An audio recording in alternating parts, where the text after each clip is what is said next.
예, 반갑습니다. 월드 크리스천 여러분 안녕하십니까? 어느덧 우리 유튜브 전과목 특강 퍼스펙티브 세미나 이 월드 크리스천 무브먼트 29번째 강의 시간이 되었습니다.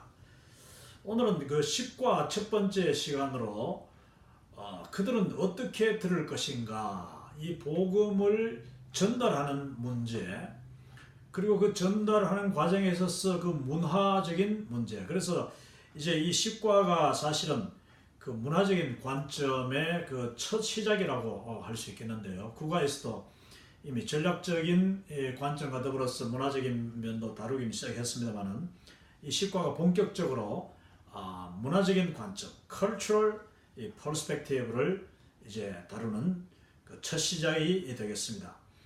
이 식과에서 제목이 참 독특하지 않습니까?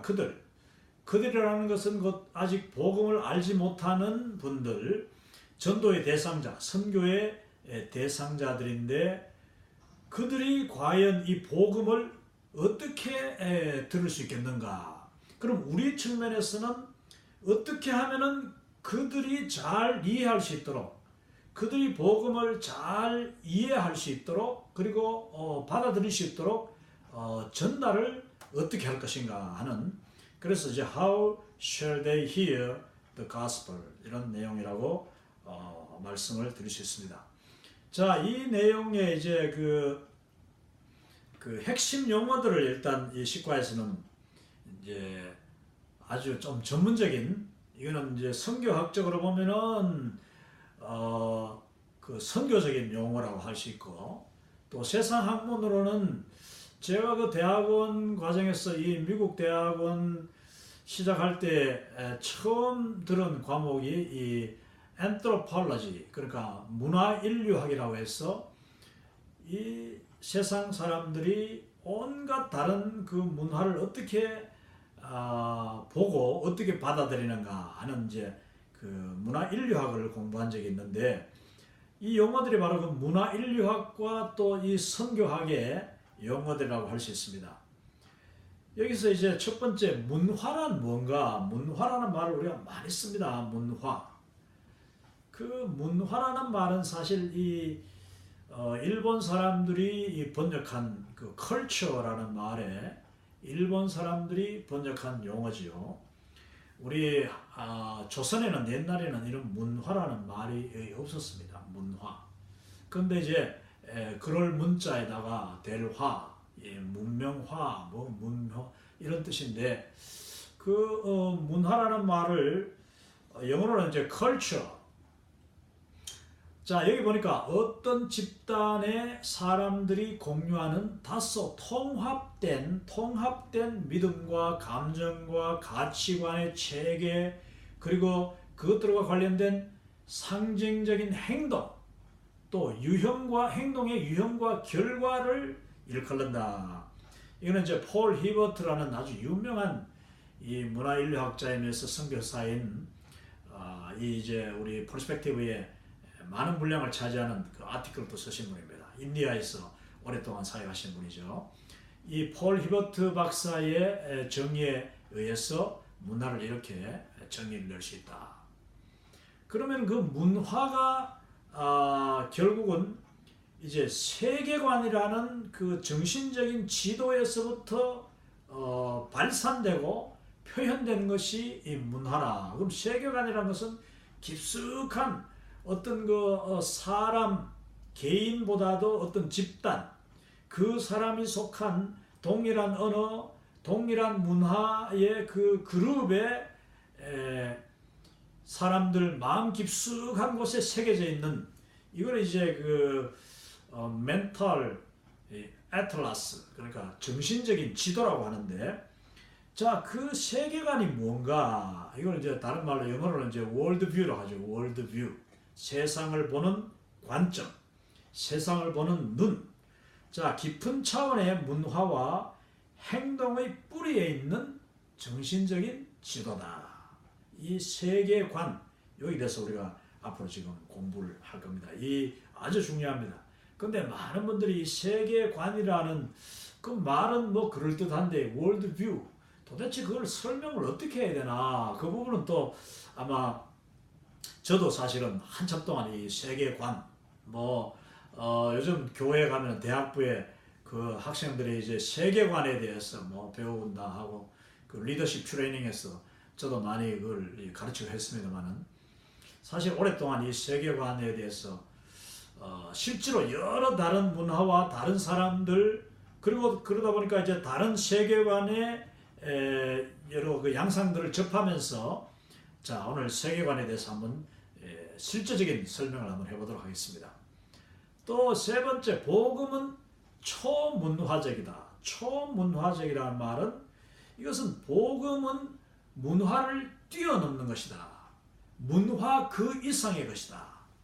이 하나님의 복음은 문화를 초월하고, 하나님의 복음은 그 문화를 변혁시키며, 하나님의 복음은 그 어떤 문화도 다 수용할 수 있는 그런 넉넉함이 있는, 왜냐, 문화가 곧 하나님께서 그 복음을 전달하기 위하여서 복음이 들어가기 전에 그 모든 사람들에게 주신 하나의 그 인간의 그 속성이니까요. 문화라는 것이 모든 인간이 가지고 있는 하나의 자산, 재산이요, 속성이요, 공통점이요, 또 그 문화로 인하여서 공동체가 형성되고 사회가 형성되고, 그 문화를 우리 복음은 바로 통하여서 들어가게 되는 것입니다. 그렇기 때문에 복음은 초문화적이다. 문화보다도 더 위의 차원이다. 자, 복음은 한 문화권에 속한 것이 아니므로, 어떤 복음이 유대 문화에 속한 것도 아닙니다. 우리가 구약성경, 신약성경 읽으면서 자칫하면은 그 속에 있는, 그 성경 속에 있는 그 당시 2000년 전의 어떤 문화, 그런 그 역사적인 배경, 이런 것을 우리가 자칫 모르면은 그걸 그대로 우리가 받아, 성경에 나와 있는 내용이라고 해서 그 당시 문화를 우리가 그대로 받아들여야 된다. 이렇게 이제 오해하기가 쉽습니다. 남녀 차별이라든지 이런 거. 여러분, 구약에서 그 이스라엘 백성들 그 숫자 셀 때에 60만 명이라고 했지만, 사실은 그게 바로 그 이스라엘의 문화죠. 사람들을 그 이제 남자들을 중심으로 하는, 그게 세계관이에요. 세상을 실제로 보는 눈인데, 남자들을 이제 인간이라, 여자들은 사람의 숫자에 포함시키지 않는 그 가치관의 차이. 이게 이제 예를 들어서 수천 년 전의 문화인데, 그러면 그 문화를 우리가 그대로 받아들여야 되느냐? 그거는 아닌 것이죠. 그러니까 한 문화권에 속한 것이 아니다. 복음은 하나님의 그 영역이에요. 초문화적이에요. 복음은 바로 천국에서 내려온 것입니다. 복음은 이 세상의 것이 아니에요. 하나님의 선물이죠. 그렇다면은 이 세상에서 이제 아웅다웅 자기 지역, 자기 혈육, 또 혈연, 지연, 이런 데서 오랫동안 습관과 그 세계관 속에 나눠져 있는 그 인간 세계에 복음이 들어올 때는 그 문화를 다 초월하는 것입니다. 그렇다면 그 복음이라는 어떤 기준을 가지고, 이 본질을 가지고 온갖 비본질적인 문화들을 또한 변화도 시킬 수가 있다. 좋은 의미에서 문화 중에는 소위 문화인데, 그게 아주 그 태폐적인 문화가 있을 수 있는 것이거든요. 태폐적이라. 그것은 인간의 삶과 인간의 생명과 인간의 그 어떤 삶의 질에, 인격에 도움이 되지 않고 오히려 방해가 되고 또 저주가 되고, 또 사람을 억누르고 또 차별하고 피폐하게 만든다면 그것은 더 이상 문화가 아닌 것입니다. 그런데 이제 우리는 다 문화라고 이야기해요. 그렇기 때문에 이제 문화를 우리가 구별하고, 그걸 아주 건설적인 복음이 지향하는 문화로 다듬어 나가는 것도 우리 선교사들의 할 일이다. 이제 이런 여러 가지 이야기를 우리 한국의 조선 땅에 복음이 들어오고 난 뒤에 어떻게 문화가 바뀌었는가, 어떻게 세계관이 바뀌면서 한국의 문화에 기독교 문화라는 것이 들어오면서 사실은 기독교 문화가 들어와서 믿지 않는 사람들까지도 엄청나게 그 자기도 알지 모르게 바뀐 부분들을, 그게 곧 인간을 존중하고 인간을 사랑하고 모든 개인과 그 사람들이 자부심을 가지고 더 당당해질 수 있도록, 더 행복해질 수 있도록 하는 것이 우리 복음이 초문화적으로 할 수 있는 일이다. 자, 복음은 모든 문화에 적용할 수 있다는 말이 그거죠. 네 번째, 상황화. 이제 상황화에 대해서는 찰스 크래프트 교수님인데, 이 찰스 크래프트 교수님은 아프리카에서 이제 아주 사역을 오래 했던 대단한 학자죠. 저도 이제 폴 히버트 교수님과 찰스 크래프트 교수의 책을 이제 몇 권 가지고 있고 또 읽었는데, 아주 정말 흥미로운, 왜냐 이분은 문화인류학을 공부했고 또 실제로 선교지에 가서 그 완전 현지 사람들과 십수년 동안 살면서 그 자기 학문을 그대로 실제화시킨 아주 뛰어난 분이다. 그러면서도 이분은 또 굉장히 영적인 부분을 깊이 다뤘습니다. 찰스 크래프트 교수의 상황화, contextualization, 이 컨텍스트에 어떻게 복음을 접목시키느냐, 그 복음의 그 상황을 어떻게 이렇게 일구어 가지고 복음을 잘 받아들일 수 있는 그 옥토로 만들어 주느냐, 이게 이제 상황화 작업입니다. 우리 자신과 하나님의 메시지를 수용자들의 문화에 맞게, 수용자들의 문화, 이 중요합니다. 내 문화를 가져가서 그냥 막 강요하는 것이 아니라 그 사람들의 문화에 맞게 제시하고 그 문화의 장점들을 발견해서 그 문화로 하여금 복음을 받아들일 수 있도록, 받아들이면서 오히려 그 문화가 더 업그레이드 될 수 있도록 하는 작업이 상황화 작업이라. 자, 복음을 화분에 심은 나무로 우리에게 가져다 주지 마시고, 여기 이제 책에 보면 그런 이야기 나와요. 어떤 그 미전도 종족의 사람들이 선교사님이 이야기하기를, 그 당신의 가지고 온 복음은 좋은 것 같은데 그걸 화분에다가 당신의 문화라는 그 화분에 심은 그대로 화분째로 가져서 우리한테 주려고 하지 말고, 우리의 땅에, 우리의 이 원래 이 땅에, 그리고 원래 문화, 우리가 살고 있고 우리가 아주 친숙한 그런 이 문화에다가 당신의 복음의 씨앗을 심어주면은 그 복음이 우리 문화라는 이 토양 위에 아름답게 자라지 않습니까? 이게 지금 아주 이 퍼스펙티브에서 제시하는 놀라운 이 상황화의 그 원리라고 할 수 있습니다. 자, 복음의 씨를 가져다가 그 복음을 받아들이는 수용자의 토양에서, 그 문화에서 복음이 자라고 기르도록 하는 것이다. 이것은 곧 진리에 의해서 세계관이 영향을 받도록 하는 것이다. 진리가 들어가서 그 나무가 싹이 나고 자라고 꽃이 피고 열매를 맺으면 그 주변 사람들이, 그 환경이 활짝 바뀌잖아요. 그 피폐하던 환경이 완전히 바뀌는 거예요. 세상에서 없던 그런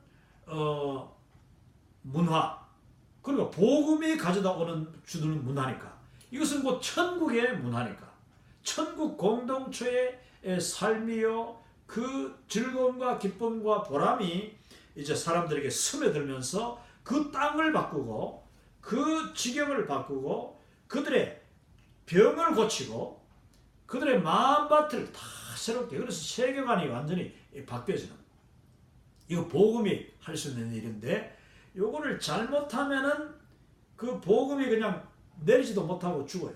근데 상황을 잘 일구는 것은 곧 그 메신저, 복음을 가져가는 선교사의 역할이 얼마나 중요한가. 자, 요거를 이제 Recipient Centered Communication 해서 수용자, 받아들이는, 복음을 받아들이는 사람의 중심으로 복음을 전달한다. 이런 의미를 이제 공부하게 될 겁니다. 이거는 오가에서 잠깐 다뤘는데 아주 흥미롭기 때문에 또 이 식과와 연결이 되기 때문에 다시 다룹니다. 그 다음 이제 그 구속적인 유사가 나옵니다. 구속적인 유사. 여기 다시 이제 단 리차드슨 선교사님의 그 아티클, 아주 자기 실제 그 경험적인 아티클이 나오는데 너무 흥미로운 것입니다. 이것은 조금 우리가 이해를 해야 되는 부분인데, 그러나 뭐 어려운 게 아니에요. 우리 주변에도, 그리고 한국 사람들도 많이 경험한, 그리고 이 구속적인 유사라는 이 원리가, 이론이 한국에서 아주 성공적으로 적용이 됐습니다. 그래서 이제 이걸 그 영어로는 redemptive knowledge라고 합니다. redemptive knowledge로, 구속적이다, 구속하는, 할 수 있는, 그리고 구속의 그 진리를 적용할 수 있는 그런 그 유사, 어떤 그 현지인들이, 현지 문화가 가지고 있는 원래 내려오는 어떤 그 생각과 또 전통적인 그런 그 이야기들, 또 심지어는 뭐 그 내세관, 천국에 대해서, 조물주에 대해서 여러 가지 이제 이미 복음을 받아들이기 전에 가지고 있던 인간의 아주 깊은 근본적인 그런 하늘에 대한 두려움과 또 하늘에 대한, 영혼에 대한 사모하는 마음, 이런 부분들을 이제 복음과 딱 매치시킴으로써 그들이 아하, 그게 복음이군요. 우리가 대대로 내려오면서 우리 민족이 그렇게 기다렸으나 해결되지 못했던, 단지 그냥 하나의 신화에 그치고 있던 이야기가 바로 이것이었구나, 이렇게 매치를 시켜주는 것이 이게 이제 구속적인 유사인데, 다음 리차드슨 선교사님이 이제 피스 차일드라는 영화를 이제 제가 다시 또 소개를 합니다만은, 그 영화를 보여줄 수 있으면 좋은데, 지금 이 비디오를 우리가 또 뭐 여러 가지 법적인 문제가 있어서 보여주기는 그렇고, 제가 내용들을 자세히 설명하면서 이제 여러분들이 또 볼 수 있는 방법도 제가 알려드리겠습니다. 자, 이 구속적인 유사, 그 모든 종족마다 그 문화 속에 있는 어떤 복음의 그 모형이 있어요. 복음의 하나님이 심어놓은, 참 그렇죠, 그림자라고 할 수 있죠. 하나님이 그들에게 언뜻 보여놓으신, 그것도 오랫동안 그들의 마음속에 그려놓으신 복음의 유형이 있다, 모형이 있다, 모형. 그걸 이제 찾아내가지고 이것이 바로 하나님이 당신들에게 주시고자 하는 복음과 직결되는 것이다, 이렇게 함으로써 아주 이제 쉽게 받아들이는, 참 중요한 겁니다. 이게 이제 상황화의 아주 핵심이죠. 상황화를 하려면 그 상황을 알아야 되는 거예요. 그 상황에다가 복음을 딱 접목시키는 것이 상황인데, 그러려면 그 상황을 알아야 되는 거죠. 자, 그러기 위해서는 선교사는 아무튼 그 현지인들과 너무나도 친해져야 됩니다. 그래서 그들의 모든 생활, 일상생활을 그대로 배울 뿐만 아니라 그들의 정신적인 지도까지 읽을 수 있어야 된다. 그들의 마음속에 또한 그들의 생각과 전통, 습관, 문화, 이런 것을 그대로 이제 잘 공부해가지고 거기서 우리는 이 복음과 접목시킬 수 있는 구속적인 유사를 찾아내는 것. 물론 하나님께서 우리에게 지혜를 주시고 성령님이 우리의 눈을 열어주실 때에 그것이 보이게 되는 겁니다. 혼합주의라는 게 뭐냐? 이 혼합주의는 이제 싱크레티즘이라고 합니다. 싱크레티즘. 싱크레티즘이라는 게 뭐냐면은, 우리 복음의 아주 선명한 복음의 본질이 이게 상황화를 한다고 잘못해버리면은, 현지에 있던 그 원래에 내려오는 그 어떤 종교적인 그런 그 문화죠. 문화가 뭐 종교까지 다 포함하니까 그 현지에 내려오는 어떤 그런 문제와 영적인 그런 그들의 습관과 매치를 시키는데, 이 복음의 본질이 양보를 해버리면, 복음의 본질이 희석되어버리면 그것은 곧 혼합주의가 되어버립니다. 종교적인 혼합주의, 영적인 혼합주의, 이건 아주 하나님이 싫어하는 것이죠. 그리고 우상을 데려다 놓고, 우리 그 여로보암이 북이스라엘을 남쪽 유다와 갈라놓고, 여로보암이 이제 북이스라엘 자기 백성들이 말입니다. 10지파 자기 백성들이 막 남쪽으로, 왜냐, 예루살렘이 유대 지파에 있으니까 예루살렘으로 가지 못하도록 하기 위해서 사마리아에다가 금송아지를 만들어 놓고 이것이 바로 우리가 섬겨온 여호와 하나님이다 이렇게 했습니다. 자, 그러면 그 금송아지가 뭐냐? 금송아지는 그 가나안 땅에 있던 온갖 여러 잡신들이 다 좋아하는 금에다가 또 뭐 소에다가 뭐 이런 어떤 그래서 만들어 놓은 거예요. 자, 그게 바로 혼합주의입니다. 종교적인 혼합주의. 하나님이 가장 싫어하시는. 왜? 복음의 본질을 희석시켜버리는 거예요. 그래서 이제 이 선교사들이 그 수용자의 관습과 문화를 너무 존중하거나 너무 거기 따라가 버리면은 이거 특히 이제 그 현지 문화나 현지의 종교에 영적으로 짓눌리거나 두려움을 가지거나 또 아부하는 마음, 너무 쉽게 급하게 그 문화를 바꾸려고 한다든지 복음으로 복음의 분명한 복음의 목적을 가지고 가는데 그래 된다니까요. 참 쉬우면서도 어려운 게 이게 문화를 적용하는 거 상황한데 하여튼 상황하에 잘못되는 열매가 바로 혼합주의다. 이거는 우리가 분명히 알아야 되는데 공부를 하도록 하겠습니다. 자, 그 다음에 역동적 등가의 교회라는 말을 이제 아주 어려운 말인데 자세히 보면 어렵지 않습니다. 역동적이다. 역동적이라는 말은 다이내믹하다. 이런 말이죠. 굉장히 아주 막 활발하고 적극적이고 공격적인 그런 방법, 역동적. 그래서 뭐 다이내믹 코리아 이렇게 하는데 한국이 굉장히 역동적이죠. 근데 이 역동적이라는 것이 잘못하면은 또 그게 서양 사람들은 안정되지 못한 이렇게 또 받아들일 수 있습니다. 그래서 언제 뭐 그냥 막 이리 바뀌고 저리 바뀌고 그냥 민심이 그냥 이 역동적이라는 것이 좋으면은 새로운 게 계속 나오고 또 새로운 거 쉽게 받아들이고 진취적이고 이런 건 좋은데 그게 또 잘못 적용되면은 뭐 정치적으로 그냥 전임 대통령을 금방 뭐 감옥에 집어넣어버리지 않나, 뭐 대법원장을 그냥 감옥에 집어넣지 않나, 이게 그냥 너무 갑자기 이런 일이 일어나면은요, 야, 무서워서 누가 대통령을 하겠느냐, 무서워서 누가 정치를 하겠느냐.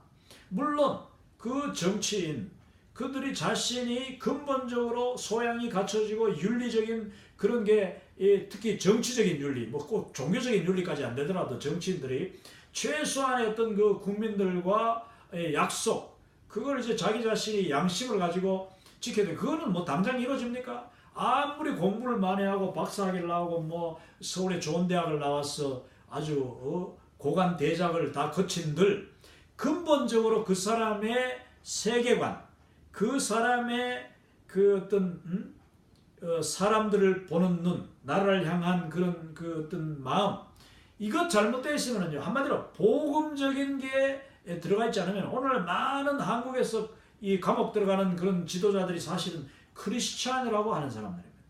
근데 그런 사람들은 절대로 우리가 월드 크리스찬을 할 수 없어요. 이 월드 클래스, 세계적인 수준, 세계를 한눈에 볼 수 있는 그런 크리스찬을 할 수 없는 거예요. 글로벌 크리스찬을 할 수 없고 그들은 단지 자기 자신만을 위한 크리스찬, 자기 자식만을 위한 크리스찬. 그래서 자기 자식이 어떻게 하면은 뭐 좋은 학교 갈 수 있나 가지고 학군도 옮기고 이사도 하고 막 그냥 부정 전입 뭐 그런 거잖아. 그런 것들이 결국은요 다 크리스찬이라고 하면서도 그런 비양심적인, 뭐 자기 혼자 살 것 같으면 괜찮아. 그래도 뭐 어쩔 수 없지. 자기가 자기 가족만 위해서 산다면은 뭐 그런 수준에서 뭐 보통 사람들이잖아요. 그게 장사미사요. 그러나 지도자가 되려고 하는 사람, 또 어떤 공적인 인물이 되거나 또 하나님의 일을 하겠다고 하는 사람들은 그런 대중을 향한 그 윤리의식은 분명해야 된다 하는 것이죠. 근데 이제 역동적이라는 말에서 제가 이 말을 했는데 다이내믹이라는 말이 좋은 뜻으로 다이내믹은 좋은 거예요. 그런데 그게 너무 지나치면은 문제가 있다. 그 다음에 등가라는 말을 여기서 했는데 등가라는 말은 동일한 가치 이렇게 여러분 보시겠습니다. 동일한 등가, 같은 가치. 역동적인데 등가. 여러분 한국이 굉장히 다이내믹하면서도 수준 높은 그 국가의 그 국격, 국민들의 품격을 유지할 수 있다면은 그건 좋은 거예요. 제가 조금 전에 이야기했는 한국이 다이나믹 해가지고 경제적으로 발전하고 또 모든 변화에 빨리 따라가고 새로운 거를 막 받아들이고 진취적인 건 좋은데 여기서 그 결과 막 그냥 나라가 위태위태할 정도로 이렇게 돼버리면 그거는 등가를 가치를 잃어버린 거예요. 이 다이내믹한 것이 너무 지나쳐 버리면은 문제가 되는 것이다. 민주주의라는 그 가치, 그리고 헌법적인 가치, 모든 법적인 법치주의라는 그 가치, 이게 분명해야 되는데 다이내믹이 너무 지나가지고 그냥 막 공산주의도 좋다. 다이내믹이 너무 좋아가지고 야 북한도 우리가 막 그냥 수용할 수 있겠다. 우리가 북한 말 그대로 듣고 중국 하는 대로 우리가 다 따라가고 그래가지고 우리 이 나라가 아마 잘 될 거야. 만약에 그러려면 민주주의의 가치, 우리 거를 포기하고 또 상대방을 너무 잘못된 거를 그냥 너무 억셉트하는 것도 그게 가치를 상실하는 거거든요. 그 value라고 하는데 value가 분명하면은 core value가 분명하면은 절대로 흔들리지 않는 거예요. 남에게 양보를 하면서도 자기 것을 그대로 지킬 수 있는 건데 이게 믿음으로 가면 바로 그거죠. 우리가 복음의 핵심을 간직하면서 나와 주 하나님, 주 예수님에 대한 나의 그 구속적인 믿음이 분명하면서 그걸 그 신앙적인 양심의 어떤 가책을 받지 않으면서도 상대방에게 양보하고 오픈하고 그들을 수용할 수 있는 것은 그게 정말 우리가 갖춰야 될 선교사의 분명한 기본이다. 자, 여기서 역동적 그리고 등가까지 하겠습니다. 교회, 자, Dynamic Equivalent Church라고 했습니다. 이건 뭐냐면은 이 뭐 선교지에서만 적용되는 게 아닌데, 자, 한국 교회를 예를 들어 봅시다. 예를 들어 보면은 어떤 한국 교회가 지금 뭐 거의 두 종류로 크게 나눌 수 있는데, 첫 번째 종류는 그 복음과 옛날의 가치를 지키기 위해서 교회가 외부 문화를 일체 받아들이지 않는, 뭐 지금은 그런 교회가 아마 시골 쪽에나 좀 있지, 뭐 도시 교회들은 대부분 다 다이내믹하게 뭐 현대 음악도 받아들이고 필요하면 국악도 받아들이고 뭐 좋은 거죠. 문화적인 거 다 받아들여가지고 교회 안에서 그냥 아주 다이내믹한 이 다양한 청소년들도 그냥 막 찬양 자기들 마음껏 악기를 다루면서 하고 이렇게 하면은 그 다이내믹한 거예요.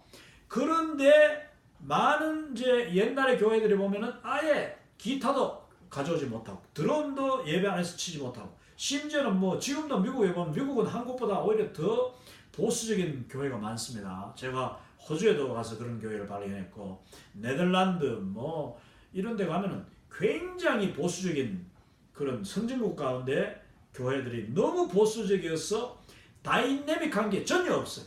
쥐 죽은 듯이 예배드리고 찬송도 함부로 부르지 않고 시편만 사용하고 지금도 그런 교회 미국에 있다니까요. 그러면 그 교회들은 다 쇠퇴합니다. 퇴보해요. 너무 율법적이고 너무나도 다이나믹하지 못하기 때문에 오히려 다이나믹한 그런 교회들을 다 비난합니다. 비난하고 우리 교회만 진리를 유지하는 교회다 이렇게 이제 하죠. 이런 교회는 역동적이지 못합니다. 반대로 역동적인 교회가 이제 대부분인데 그 역동적인 교회들이 자칫해서 너무 나가버리면 지금 뭐 WCC 같은 경우 이 WCC가 이제 세계 월드 뭐 처치 카운슬인데 이 세계 교회 일치 운동으로 원래 WCC가 시작됐습니다. 에큐메니칼 무브먼트인데 근데 지금은 교회 일치가 아니라 세계 종교 일치로 이제 나갔습니다. 그러면 이게 다이나믹한 건 좋아요. 그래서 뭐 우리 서로 장로교가 침례교를 받아들이고 감리교도 서로 교류하고 서로 존중하고 이거 다이내믹한 거죠. 좋은 거죠. 그래서 장로교가 옛날에는 뭐 성령론 뭐 이걸 갖다가 막 다 뭐 무슨 이상하게 취급하다가 요즘은 성령께도 오픈되고 이 성령이 지금 한국교회에서 마음껏 운행하시면서 역사하시고 정말 아름다운 옛날에는 그게 없었어요. 그래서 그냥 조용하게 아멘 소리도 내면 안 되고 뭐 주여 불러도 안 되고 성령님이라는 말은 큰일 난 성령님은 장롱 속에 감춰놓고 그냥 자물쇠 채워놨던 그런 때가 있었습니다. 그러나 지금 다이나믹해져 가지고 자 많은 교회들이 지금 뭐 교회가 부흥하고 다양한 문화, 다양한 그런 세상에 뭐 좋은 것도 다 해가서 이제 복음으로 복음을 위해서 문화를 받아들이기 좋았는데 이게 너무 등가를 유지하지 못해. 동일한 가치, 그리고 복음의 본질을 유지하지 않고 방금 이야기한 대로 WCC가 예를 들어서 지금 뭐 이슬람도 좋다, 불교도 좋다, 천주교도 좋다 하면서 그냥 그 WCC 세계 그 총회를 얼마 전에 부산에서 했는데 그 개회하는 그 여러 가지 축제 가운데 온갖 무당들, 귀신들 아주 푸닥거리를 거기서 다 하고 말입니다. 푸닥거리를 다 하고 또 다른 종교에서 왔는 그것 다 하고 제가 지금 미국 이제 그 보드 서티파이드 채플린이라고 제가 병원 이제 채플린을 하고 있습니다. 이게 미국에서는 병원에서 목사로 사역하려면은 그 정규 과정이 이제 보드를 거쳐야 돼요. 그래서 정식 그 자격을 받아야 되는데 제가 그거 받는데 6년 걸렸다는 거 아닙니까? 6년 만에 정말 거의 4천 몇 시간을 임상 그걸 이제 사역을 하고 병원 사역을 하고 그 다음에 시험 치고 필기 시험 치고 인터뷰 해가지고 정말 그 보드 그 심사위원회를 다 거쳐가지고 이제 했는데 그러면은 이제 BCC라고 제가 이제 프로페셔널 디그리를 이제 거의 뭐 박사학위에 맞먹는 디그리를 제가 하나 바로 이제 2년 전에 받았는데 그게 바로 BCC 보드 서티파이드 채플린이라는 뜻입니다. 그럼 미국의 이제 의사들, 치과 의사들, 간호사들 이런 전문직은 다 그런 보드를 거쳐가지고 자격증을 따지 않습니까? 자, 근데 그 자격증을 주는 미국 병원 채플린 보드에서 얼마 전에 총회를 했는데 그 총회에 제가 갔습니다. 지난 여름에 갔는데 이제 해마다 합니다. 갔는데 그 뭐 돈도 비싸요. 가는데 다 자기 호텔을 자기 다 내고 자기 항공료 내 가지고 가면 거의 한 1,500불, 뭐 2,000불 정도 드는 그런 그 일주일간의 애뉴얼 그 컨퍼런스인데 거기 갔더니 개회하는데 말입니다. 개회하는데 비디오를 하나 틀었어요. 개회하는 시간에 개회 예배 같은 것도 없어요. 이제 비디오를 틀었는데 그 비디오가 뭘 이야기하느냐면 막 세상의 온갖 종교들, 온갖 종교에서 사용하는 그런 노래들, 그리고 또 그 가수가 노래하면서 막 뭐 세상에 부처도 좋고 이슬람도 좋고 뭐 사탄도 좋고 뭐 다 받아들이라는 식으로 이제 막 노래를 하고 있어요. 그래가지고 제가 속한 이제 미국의 이제 PCA 이제 KAPC 이제 미국의 코리안 아메리칸 이제 프레스비테리안 처치죠. 우리 그 뭐 한국으로 치면은 이제 합동 예장 합동인데 우리 보수적인 미국의 저뿐만 아니라 미국의 교회에서 보수적인 이 목사님들 리더들이 야 이거 우리 계속 지금 APC 이 미국 채플린 이 보드와 같이 일해야 되겠느냐 우리끼리 보수적인 교단들끼리 따로 나와야 되지 않느냐 이런 지금 말이 있습니다. 저 같은 경우는 뭐 따로 나올 필요는 없다고 봅니다. 우리가 거기서 변화시키고 우리가 거기서 복음의 본질을 보여주면 되는 거지 그것도 싫다고 또 쪼개나오고 이러면 안 되는 거죠. 아무튼 자 역동적이긴 한데 온갖 좋은 걸 받아들이고 심지어는 뭐 자기하고 다른 것까지 본질상 다른 것까지 받아들이는 것 이것은 등가를 잃어버리는 것 동일한 가치를 상실하기까지 하면서 자기의 본질을 훼손시키면서 복음을 훼손시키면서까지 다이내믹해지고 역동적이면 안 된다는 겁니다. 자, 그거를 이제 다 지키는 게 역동적이면서 등가인 교회가 오늘날 모든 교회의 그 하나의 방향이 돼야 된다. 방향이 돼야 된다. 모든 교회는 역동성을 추구해야 됩니다. 역동적이면서도 동일한 가치를 복음의 가치를 본질을 유지해야 된다. 목사님들이 설교를 하면서 역동적으로 설교를 준비하고 역동적으로 이제 뭐 좀 시청각 이런 것도 동원하고 말입니다. 그냥 고리타분하게 설교를 그냥 본문 일타가 말고 교인들은 다 예배 설교 시간이 잠자는 시간이고 이러면 그 교회는 뭐 진짜 사람이 모이지 않겠죠. 또 하나님이 기뻐하시겠습니까? 그거는 역동성이 없는 거예요. 자, 그러나 역동성을 최대한 우리가 활용하고 문화를 개발하되 또 모든 연령대, 젊은이, 어린아이 모든 가치가 예배 참석해가지고 정말 아름다운 예배를 드리고 성찬식도 뭔가 좀 더 다르게 이 감동 있게 그러면서 좀 더 이 창의적인 그런 성찬식도 하고 이 세례도 이제는 좀 뭐 장로교 같은 경우 무조건 물을 이렇게 뭐 몇 방울 뿌려면 그게 세례라고 하지 말고 세례를 이제 그 뭐 교회가 요즘 다 좋은데 교회 지을 때 그 세례탕을 하나 만들면 되잖아요. 미국 교회들은 다 세례탕이 있어요.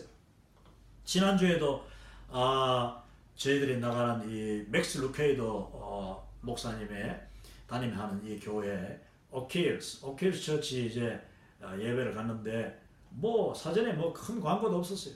근데 아주 그 주일 학생 이제 뭐 11살인가 밖에 되지 않는 그 어린아이가 부모님과 함께 온 가족이 다 나와서 그 아이가 목사님 앞에서 자기 신앙을 고백하고 신앙을 분명히 고백해요. 그리고 그 목사님의 집례하에 그 어머니가 그 아이를 물에 이렇게 완전히 담궜다가 들어올리는 그 침례를 이제 했습니다. 이 교회는 뭐 침례 교회가 아닌데도 당연히 침례하는 거예요. 여러분 우리가 여건이 안 되고 뭐 추운 겨울 같으면은 추운 겨울인들 뭐 어떻습니까? 교회 안에서 뭐 따뜻한 물을 거의 물을 따뜻하게 해놓고 하는 거예요. 그리고 미리 큰 타월 준비해놨다가 딱 감싸주고 옷도 2벌 미리 가져와서 딱 새로운 거 갈아입고 그러면서 온 가족 교인이 같이 사진 찍고 축하하고 정말 축복하고 이게 바로 역동적인 겁니다. 역동적이지만은 그 복음의 가치를 그대로 유지하는 것이 오늘 한국 교회 아니 모든 교회가 다 필요하다. 그게 이제 선교에 적용하면은 선교사가 바로 역동적이면서 이 동일한 가치, 등가적인 그런 선교사가 되고 그 선교사가 개척하는 교회는 바로 역동적 등가의 교회가 이제 세워질 수가 있는 것입니다. 우리는 오늘날 세계 모든 민족 그 정말 작은 족속, 작은 그 공동체마다 복음이 들어갈 때 교회를 개척하는 이제 13과에서 이제 최전방교회 개척, 14과에서 최전방교회 개척하겠습니다만 거기서 이야기하는 내용을 이제 연결을 이제 바로 하는데 모든 최전방교회는 반드시 역동적인 교회 그러면서 그 문화를 받아들이고 그 동네 사람들이 전혀 이상하지 않게 상황화하면서 들어가되 복음이 선명해야 된다. 이게 바로 역동적 등가의 교회입니다. 아주 중요합니다. 그 다음 마지막 8번째 용어가 자민족 중심주의인데 이거는 이제 물음표를 달아놨습니다. 자민족 중심주의. 많은 선교사님들이 오늘날은 이제 뭐 훈련도 받고 거의 이제 여러 그런 시행착오 끝에 선교사님들이 거의 이런 실수를 저지르지 않는데 지금도 하나 선교지에 가보면은 제가 지금까지 뭐 한 90개국 이상을 다녔는데 이제 거의 100개국 다 돼갑니다. 90개국 이상 다녔는데 그 선교지마다 꼭 이런 분들이 있어요. 너무 그 우리 문화, 내 음식, 한국의 전통, 뭐 한국 자랑, 뭐 이걸 너무 강조하는 사람들이죠. 그러면은 자민족 중심의 선교사가 되어버리는 겁니다. 자기 민족, 자기 문화 중심의 사람. 이거는 아주 복음의 선교 전략에 아주 방해가 되는 것입니다. 이건 말도 안 되는 거예요. 그런데 이제 모를 때는 그렇게 많이 했죠. 옛날에 당연히 뭐 현지인들보다도 내가 뛰어나고 또 이제 선교사로 가는 지역이 대부분 다 우리보다 못한 그런 그 제3세계가 많지 않습니까? 우리는 뭐 제2세계에 이제 포함된다고 볼 수 있는데 제1세계는 아주 선진국, 제2세계는 이제 중진국, 그리고 제3세계는 이제 후진국, 아직 개발이 안 되고 가난하고 이런 사람들 향하여 주로 이제 제1세계, 2세계에서 갑니다. 이 1세계, 2세계라는 말은 옛날에 사실은 그 그리스 문명 있죠. 그리스가 이제 세상의 문명의 가장 중심일 때 그때 이제 그 그리스 헬라어 중심의 문화를 문명 국가들을 제1세계라고 했고 그 다음 라틴, 이 로마, 라틴어 중심의 로마 제국이 다시 들어서면서 그걸 제2세계라고 했습니다. 2세계라고 그 다음 제3세계는 그 당시에 야만인들 우리가 이제 육과에서도 배웠습니다만은 야만인 그 당시 야만인들은 저 독일 그러니까 로마 제국 바로 위쪽에 영국, 독일, 프랑스, 그다음 스페인, 뭐 동유럽 이런 사람들이 다 제3세계였습니다. 그런데 이제 오늘날 현대에 들어와서 1세계, 2세계, 3세계 할 때는 이제 1세계가 선진국, 2세계가 중진국, 그리고 3세계는 정말 후진국, 가난한 그런 사람들인데 오늘날 우리가 제3세계로 이제 주로 복음 들고 가는데 거기 가서 실수할 수 있는 일이 뭐냐면은 너무 내 문화, 내 음식, 내가 익숙한 거를 그 사람들한테 강요해요. 그러면은 그 사람들은 다수고 나는 소수인데 우리 가족밖에 안 되는데 그 사람들이 내 문화를 배우는 게 쉽겠나? 아니면 내가 그 사람들 속에 들어가 또 특히 나는 그들에게 복음을 지금 전해야 되는 사람이잖아. 그러면 지혜롭게 전하고 그들과 최대한 상황화 친해져야 되는데 그들의 음식을 아예 맛도 보지 않으려고 하고 아유 저 군뱅이 싫어 뭐 아유 저 더러워 뭐 이렇게 하면서 그걸 막 끓이고 뭐 보는 데서 말입니다 이렇게 불편해하고 특히 이제 한국의 그 자매 여자분들은 너무 그걸 막 표시를 해요. 뭐 표시 눈을 찡그리고 막 그냥 두려워하고 그 좀 태연하게 자연스럽게 자기가 피하더라도 자연스럽게 피할 수 있는 그런 품위가 필요한데 그렇지 못한 경우 그거 뭐냐면은 현지인들이 볼 때는 야 우리를 무시하는 걸 보는 거예요. 우리를 무시하는 걸. 그 사람들이 아무리 비록 못 살고 가난해도 그들은 다 영적인 이 존재들이 영물들이 영물 사람은 영물이기 때문에 아무리 미개한 사람이라도 내가 그들을 존중하고 내가 그들에게 귀를 기울이고 내가 그들을 사랑하면은 다 그들이 알아보고 알아듣고 느껴요. 뭐 제가 이 병원에서 수많은 그런 이 미국 사람들과 이 라티노들, 이 멕시코 남미 사람들 또 뭐 흑인들 뭐 온 세계에서 온 사람들을 만나지만은 그들을 대할 때 내가 그들을 존중하는 마음으로 내가 험불하고 겸손한 마음으로 또 그리스도의 사랑으로 접근하면은 이미 거의 막 99%는 제정신 아닌 사람들 빼놓고는 아주 교만한 사람 빼놓고는 아주 선입감을 가진 사람 빼놓고는 그런 사람 별로 없습니다. 미국에는 대부분 다 저를 용납해주고 존중해주고 저의 영적인 권위를 이제 그들이 인정을 해줍니다. 자, 우리가 영적인 권위라는 말이 나오는데 선교사들은 영적인 권위가 있어야 돼요. 영적인 권위라는 것이 내가 막 내 자신을 막 이렇게 내세운다고 세워지는 것이 아니라 상대방이 우리가 배울 때 권위는 첫째 하나님으로부터 온다. 하나님으로부터 오고 두 번째 권위는 특히 영적인 권위, 지도자 리더십이라는 그 어토리티는 어디서 오느냐? 그 회중이 나에게 주는 거예요. 나의 복음을 받고 나의 설교를 듣고 나의 그 신망을 받는 사람이 나에게 권위를 줍니다. 권위를 부여해요. 그거는 곧 하나님께서 나와 그 사람이 만나는 첫 순간 그리고 그와의 대화 가운데 눈길을 주고받고 또 서로 존중하고 이야기하는 가운데 아주 짧은 시간 때로는 뭐 시간이 좀 걸리기도 하면 대부분 다 짧은 시간에 권위가 형성돼서 이 영적으로 케어 기버와 케어 리시편 이 케어를 받는 사람과 케어를 주는 사람의 관계가 형성되는 거예요. 이거 정말 중요한 것입니다. 자, 그러기 위해서는 가장 중요한 것이 내가 그를 존중하는 마음, 리스펙트라고 하죠. 리스펙트가 정말 중요합니다. 두 번째는 내가 그의 말에 귀를 기울이는 이 리스닝이라고 리스닝. 이 리스닝을 할 때의 경청이죠. 경청. 그냥 뭐 듣는 게 아니라 경청하는.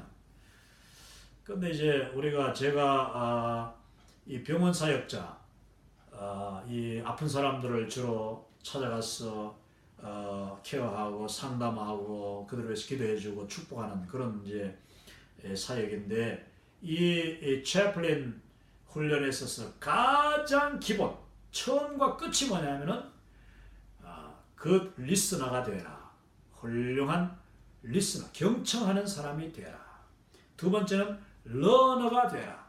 너가 그 사람에게 뭘 가르치려고 하지 말고 무조건 그 모든 환자로부터 내가 배우겠다 하는 그런 자세로 태도로 접근해라.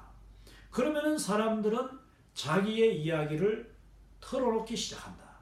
여러분, 내 이야기를 그냥 막 쏴대버리면 안 되는 거죠. 무조건 그 사람의 말을 일단 들어요.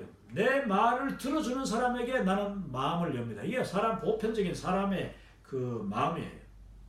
그렇기 때문에 훌륭한 이 경청자가 되어야 된다.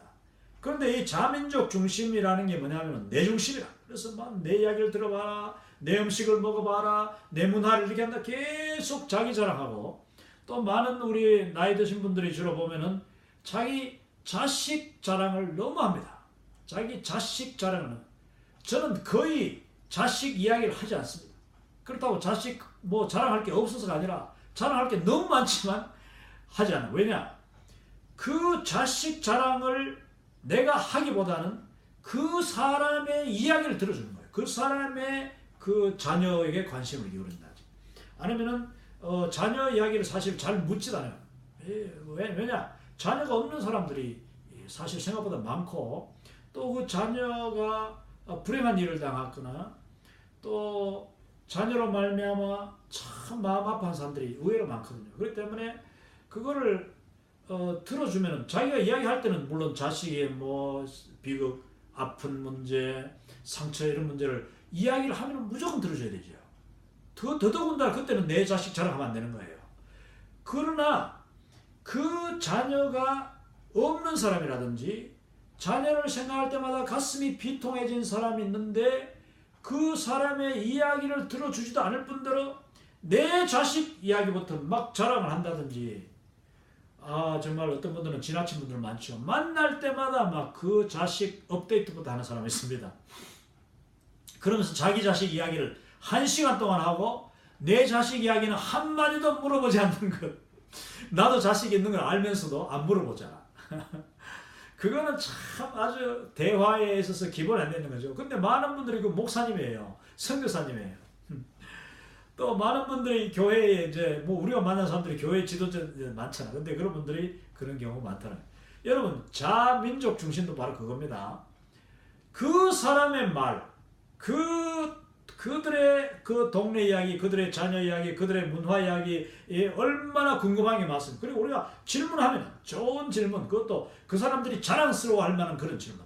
야, 너 왜 화장실이 없어? 이런 이야기 하지 말고, 그 화장실 보니까 그 강위에다가 다리를 만들어가지고 아주 기가 막히게 만들어놨다. 지금 언제부터 저런 화장실은 정말 배울 게 많고 깨끗하다. 인도 갔을 때 그렇게 이야기하니까 막 너무너무 인도 사람들이 막 자랑스럽게 얘기하면서 우리가 언제부터 이 화장실은 우리 할아버지 때 만든 건데 말이야.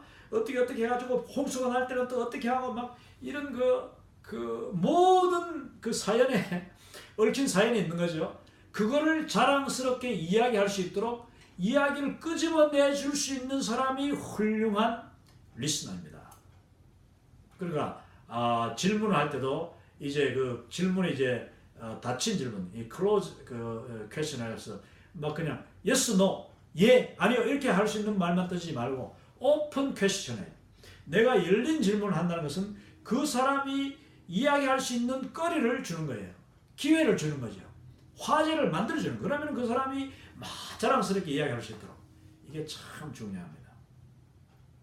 그리고 난 뒤에 이제 그들의 이야기를 많이 들어주고, 이게 그걸 이제 이 교육 심리학적으로 이제 그 래포, 뭐 한국말로 라포로 한대요. 라포, 이 친근감이 형성되고 나면은 그 뒤에는 너 어려운 문제는 없느냐, 내가 너를 위해서 기도해 줄 내용은 없느냐 하면은 기도 제목들은 대부분 다 어려운 문제, 자기 아픈 부분, 자기 자녀의 그런 문제, 이런 걸 이제 하게 되는 겁니다. 그 문제가 금방 나오지 않아요. 내가 먼저 그에게 들어주고 그 사람이 막 그냥 흥미롭게 아주 그냥 흥분이 돼가지고 자기 이야기를 시큰하도록 해놓고, 그런 사람일수록 감춰져 있는 슬픔과 아픔과 상처가 있는 거죠. 그 끝에 가서 그 이야기를 들어주는 겁니다. 그리고 그걸 위해서 기도해 주는 거예요. 자민족 중심주의 조심해야 됩니다. 우리의 가치관, 우리 문화, 뭐 우리나라, 뭐 이거 너무 드러내면 안 돼요. 그거 너무 하다 보면 자기 자식, 그러면은 그게 바로 에트노센트리즘이야. 에트노센트리즘이라는 게 뭐냐면은 자기 민족이 최고다. 내 민족이 중심이다. 뭐 중화민국, 중화가 뭐 중국 세상에서 가장 중심에 있는 나라다. 뭐 하든지 그건 아주 중국 사람들이 모르니까 하는 소리고, 중국 또 그리스도인들은 이제 그런 생각 안 하는 거죠. 우리 한국 사람들도 뭐 한국 문화 너무 그렇게 자랑할 필요 없습니다. 물론 그 사람들이 알고 싶어 하면 또 나누고 그렇게 할 필요 있죠. 자, 거기다가 이제 cultural imperialism이라고 되어 있습니다. cultural imperialism. 이거는 문화 제국주의라고 하는데, 야, 내 문화가 최고니까 이걸 받아들여. 이렇게 이제 우리 된장이 최고니까 너 쓰던 그 썩어 빠진 거 버리고 이 된장을 먹어라. 젓갈 그거 동남아 젓갈 그거 밥 너무 짜고 맛없으니까 우리 젓갈 이제 먹어라. 뭐 이런 식으로 김치 우리 거 김치 먹어라. 이런 식으로 이제 너무 강요하면은 그게 이제 심지어 문화적인 제국주의가 됩니다. 제국주의가 뭡니까? 자기 걸 막 강제로 막 이렇게 저거 하는 거잖아요. 강요하는 거죠. 자, 이제 한두 개만 하고 오늘은 좀 일찍 마치려고 합니다. 자, 복음과 선교와 문화의 이 관계를 보면은 이 그림을 그려놨는데, 자, 하나님께서 복음을 우리에게, 복음은 곧 하늘에서 내려온 예수님입니다. 말씀이 육신이 되어 우리 가운데 오신 도성인신, 말씀도 성육신하는 성인신, 사람의 몸을, 말씀이 사람의 몸을 입고 이 땅에 오신 것이 바로 복음입니다. 이 복음을 하나님이 저 모르는, 참 여기서 뭐 이렇게 그 흑인 아기들을 제가 이게 해놨습니다만, 이거는 뭐 그런 다른 뜻이 있는 게 아니라 그냥 선교지 중에 한 사람을 생각하면 돼요. 이게 백인도 될 수 있고 히스패닉도 될 수 있고 심지어 한국 사람도 복음의 대상이 될 수 있는 거죠. 뭐 흑인들만 복음의 대상이 되는 게 아니라 일단 복음의 대상자가 있습니다. 아직 믿지 않는 자들에게 하나님이 이 복음을 전달하시는데, 그 전달하시는 방법이 메시지입니다. 그 이제 전달하는 게 메시지잖아요. 그 복음의 내용이 메시지인데, 그 메시지를 어떻게 전달하느냐? 메신저라는 선교사 또는 목사, 전도자를 통하여서 전달합니다. 전달하는데 그게 이제 어떻게 포장이 되느냐? 이 포장이 바로 문화다, 문화적인 거다 하는 겁니다. 이 포장이라는 과정이 없이는 이 복음이 그냥 쉽게 전달 안 되는 거죠. 사람들이 그거 다 복음 안 받아들이는 거예요. 자, 복음을 듣고 이해하고 받아들일 수 있도록 하기 위해 현명한 의사 전달 방법이 개발되고 전파되어야 된다. 그 방법으로 전파돼야 된다. 이게 바로 문화라는 그 포장을 통하여서 복음이, 왜? 그 사람들 일단 첫째 받아들이는데 그냥 거부감 없이 받아들여야 되고, 두 번째는 아주 흥미를 가지고 받아들여야 되고, 세 번째는 그 복음이 바로 나와 관련이 있다. 그러니까 나에게 유익하다 하는 것을 이제 이 선교사가 그 모든 상황을 만들므로써, 관계를 형성함으로써 그걸 만들어줘야 된다. 그렇지 않고는 지혜롭게 복음이 전달될 수가 없다는 겁니다. 그 다음 복음과 문화, the gospel and the culture. 이 복음과 문화의 관계라는 것은, 복음은 첫째, 복음은 단순한 정보가 아닙니다. 그러니까 뭐 학원에서 애들 가르치듯이 해가지고 전달될 수 있는 게 아니죠. 복음은 이거는 정말 아까 초문화적이고 하나님으로부터 신령한 것이기 때문에, 이 신령한 것이 이해되기가 너무 어려운 것은 너무나도 정상이에요. 사람들이 복음을 못 알아듣는 게 아주 지극히 정상이에요. 그런데 하나님께서 물론 성령님이 감동하시고 하나님께서 비상적인 섭리를 하실 때는 뭐 복음이 그냥 뭐 우리 인간적인 그 이해 그런 체계를 통하지 않고 완전히 그냥 그 자연적으로 이해되는 경우도 있습니다. 꿈을 통해서나 환상을 통해서나 음성을 듣는다든지 기적을 체험하든지. 물론 그거는 이제 아주 좀 독특한 경우고, 물론 그런 일이 우리의 사역 가운데 항상 일어나기를 우리가 기도하고 또 기도하고 기대해야 되겠습니다만, 이 복음은 단순한 정보가 아닌 본질적으로 관계 맺기를 원하는 하나님의 초청이고, 이 때문에 모든 사람들에게 이 초청을 들을 기회가 주어지기를 하나님은 바라시고, 그 메시지를 전달하기 위해서 메신저들을 보내신다. 이게 중요합니다. 그 메시지를, 복음이라는 메시지를 전달하기 위해서 하나님은 메신저라는 그 베슬, 도구를 이용합니다. 그러면 그 메신저는 하나님의 복음을 들고 가는데 그냥 뚝 던져주는 게 아니라, 그냥 뭐 스피커에 대고 막 그냥 뭐 감자 사세요, 고구마 사세요 하는 게 아니라, 그들에게 정말 존중하고 관계를 형성하고, 그들이 나를 받아들이면서 복음을 함께 받아들일 수 있는 기대를 가지고 나에게 정말 유익하겠구나 하는 그런 그 상황을 만들어야 되는 거죠. 자, 그런 데 있어서 이제 도구가 문화, 이 포장이 문화인데, 그 문화는 뭐냐? 어떤 집단의 사람들이 공유하는 다소 통합된 믿음, 감정, 가치관의 체계 및 그것들과 관련된 상징, 행동, 유형, 그리고 그 결과, 아까 이제 문화를 이야기했죠. 자, 이 문화인데, 이것은 그러니까 한 어떤 그룹, 공동적인 그 집단의 사람들이 동일하게 가지고 있는 것을 문화라고 합니다. 어떤 한 사람이 가지고 있는 건 문화가 아니에요. 그건 그냥 하나의 습관이지. 개인적인 습관이지. 이제 문화라는 것은 거의 그 사람들, 그 그룹, 그러니까 한국 사람은 한국 사람, 베트남 사람은 베트남 사람, 베트남 안에서도 여러 종족들, 뭐 한국에서도 심지어 문화가, 이 전라도 문화 다르고 경상도 문화가 다르고 또 뭐 함경도 만두가 다르잖아요. 그러니까 문화는 음식, 언어, 억양이 다르면 벌써 문화가 다른 거죠. 그리고 또 뭐 여러 가지 장례법, 제사법, 결혼하는 방법, 뭐 이런 그 방법들이 다 다른 거죠. 농사 짓는 방법, 이게 다 다르면은 벌써 그 집단이 다른 집단이죠. 그 어떤 집단이 동일한 문화를 가지고 있다는 것은 곧 그 사람들이 오랫동안 그 통합된 사고, 그리고 그 의견 일치, 그래 맞아 이게 좋아 하면서 이게 결과로 빚어진 것이다. 그건 결국 그 마음속에서 일어나는 가치관, 어떤 가치관, 심지어는 세계관이라는 그 세계를 바라보는 눈에서, 제가 다음 시간에 지금 세계관을 이야기를 하려고 합니다. 그 세계관 참 이게 신비한 거예요. 어떻게 또 세계관이 변화되는가? 그게 그 세계관이 결국은 사람의 가장 중심에 그 마음의 지도라고 했으니까, 정신적인 지도, 이 멘탈 애틀라스 아니면 마인드 맵, 이 그 마음에 새겨지는 하나의 지도이기 때문에 이 세계관이 모든 것을 좌우하는데, 그 세계관을 우리가 어떻게 발견하고 어떻게 우리가 그것을 배워가지고 그 세계관을 하나님이 기뻐하시는 세계관, 하나님을 볼 수 있는 그런 그 관점으로 바꿔주느냐. 모든 세상을 하나님의 눈으로 볼 수 있는, 뭐 심지어 우리 교회 안에 들어있는 믿는 사람들도 많은 분들이 아직 세계관이 자기 중심의 세계관을 받기는 고정되어 있는 사람 많지요. 그러면은 이 월드 크리스천 무브먼트라는 이 자체가 바로 이 퍼스펙티브, 그러니까 세계를 보는 눈을, 관점을 바꿔주는 거예요.